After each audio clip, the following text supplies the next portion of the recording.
Les Blaugrana, proches du carré d'as, amis sportifs, chers internautes, bienvenue à votre débrief Ligue des Champions sur Aventure TV.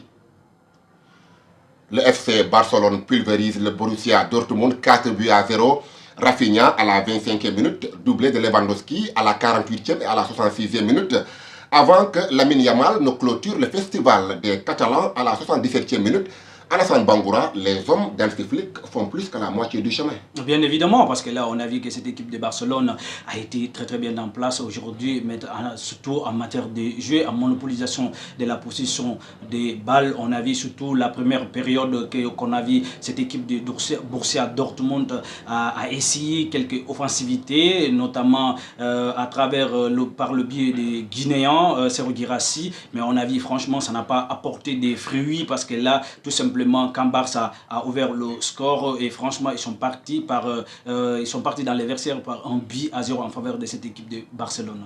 Et parmi les hommes de ce match, Alassane Bangoura, il y a Lewandowski, auteur d'un doublé, ses 10e et 11e buts. Il adore marquer contre le club qu'il a révélé en Europe. Ah oui, bien évidemment, parce que là, on sait qu'il connaît très bien ces clubs. Et puis voilà, et quand ces clubs qu'il a même relancé en Europe, et franchement, c'est très important aujourd'hui quand ton club de formateur et quand tu rencontres ces arts de club, franchement, c'est un épanouissement pour toi. Et franchement, tu as envie vraiment de montrer tes qualités exceptionnelles. Et ce qu'il est en train de réaliser Lewandowski avec son âge aujourd'hui, surtout en Ligue des Champions, avec FC Barcelone aujourd'hui qui est en explosif aujourd'hui, c'est énorme.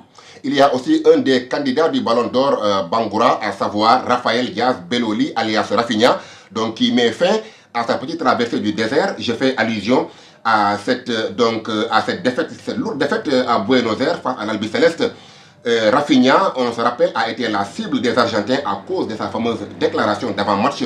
Mais Bangoura, le meilleur buteur de cette Champions League, se réveille au bon moment avec un but et une passe décisive. Oui, et bien évidemment, parce que là, c'est lui qui a ouvert la brèche pour les Blaugrana. Aujourd'hui, on a vu que voilà, il s'est remis de cette lourde défaite que jusqu'à présent que les Seleção n'ont pas pu quand même s'en remettre aujourd'hui. Franchement, c'est une lourde défaite vraiment qui ont du mal à digérer. Mais aujourd'hui, Rafinha, on connaît ses qualités, surtout cette année avec sous la roulette d'Hansi Flick aujourd'hui. Il s'est complètement métamorphosé et on voit un autre visage de Rafinha.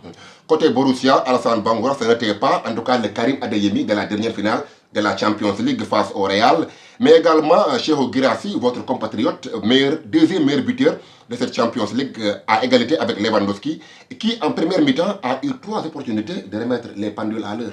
Les opportunités nettes quand même, aujourd'hui j'ai vu Guirassy aujourd'hui qui n'était pas un véritable Guirassy qu'on a envie vraiment de voir, un véritable tueur de lutte. Franchement aujourd'hui Guirassy, je n'ai pas vraiment, parce que là c'est des occasions nettes pour quand même égaliser la partie, et franchement Guirassy est passé complètement à côté aujourd'hui. Au finish, le Barça l'emporte largement. La manche retour, c'est mardi prochain au Signal Iduna Park. Continuez à liker nos vidéos, à partager et surtout à vous abonner. À très bientôt sur Aventure TV.